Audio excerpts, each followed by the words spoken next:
when the corn bursts open like this, then it's very soft, and that's what you need for Adalu. It's I had soaked this for like 2 hours and then boiled until I had this result. So I'm going to leave my corn and start cooking the beans, and then I'll add the corn at the end of it. You know, you can actually use sweet corn as well for this dish, but there's something about the softness of the beans when it is cooked and the slight bite to the corn, which makes this dish pleasurable for me. So let's get started. First, I pour in my onion. I have started boiling water, so just to get things going quickly, I have the onion. As you can see, the ingredients are pretty simple. Here I have Pottage, scotch bonnet, and tomato in this. So I'll add, I like a bit of Pottage in this dish because it brings a lot of color there for me. Scrape every bit out. As you can see, it's as simple as that. And seasoning cube, which I have crushed, and then some salt. So I taste at this point because you want to make sure that your base is good enough taste-wise, just so that when the beans goes in, the stock does the job. Perfect. Perfect. So I'll just allow this to cook up just a little bit, boil a little bit, and then I'll add the beans. Now to the beans, I had actually also soaked the beans. You see, the beauty about soaking beans is that it brings a certain texture, something close to, I don't know, baked beans in cans.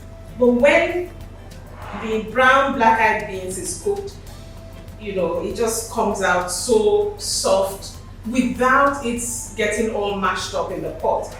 You could use the brown, you could use the white black-eyed beans, but I prefer the brown. This is the variety the Yorubas call Oloyin, which means it has a bit of honey, and that's because it is sweet. But if you want the white beans, by all means, you can do that. So this is boiling, and we'll just pour the beans in at this point.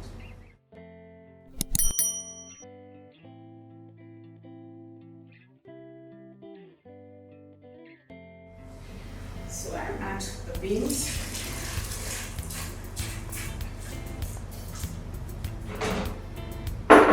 Stir, and that's it. You cover and you cook. Usually when I have soaked the beans like this, it takes about 35 minutes for it to cook. But check the heat just so that it does not get burnt, because the quantity of water, I use 1.5 liters here because this is what I have been doing over time. But depending on the variety of beans, you might just need to adjust your water a bit.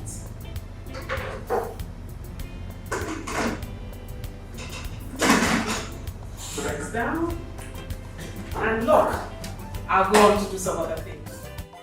So I've turned off the heat on this, it's ready. Now with pressure cooker, you have to be careful.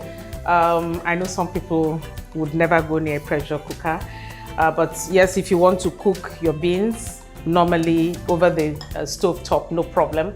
But with pressure cooker, once I put off, I take it off the burner and run cold water over the cover.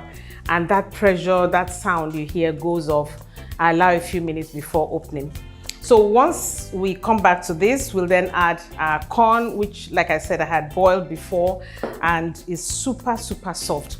This corn is the type you find sometimes sold in motor parks, where they sell it with coconut.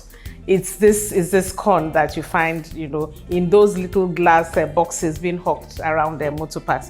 So let's get to open the pressure cooker under the sink, and I'll come back.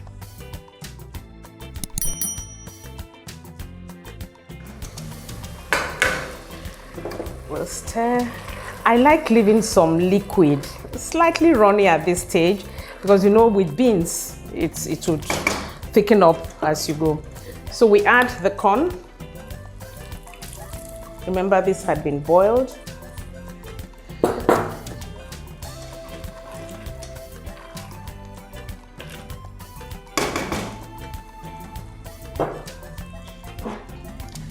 Next, the palm oil. Because I have such nice red color, I'll use a little.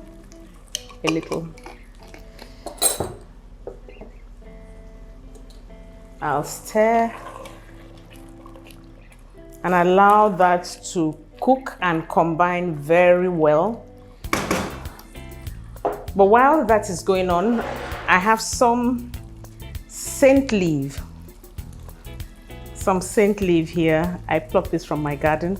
So I'm just going to chop them, in large chunks and add for that extra flavor.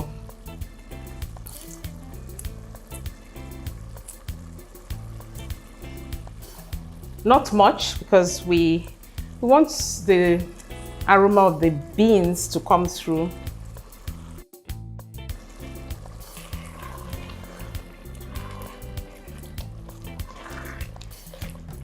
You stir that and give it just 2 minutes. And Adalu is ready. Very nice combination of legumes and cereal. Legume being the beans and corn being the cereal. It's that combination helps you with your amino acid. Okay, am I getting too technical there? No, it balances out the protein that you're going to get from this meal. So that's it. I just turn off the heat. Usually I would allow this to sit for a little bit, and you find out that as soon as you leave the beans there for a little time, it thickens up slightly. So you don't want to make it too thick just before you serve. So you leave that to cool and then allow it to be warm, and then you come back and serve.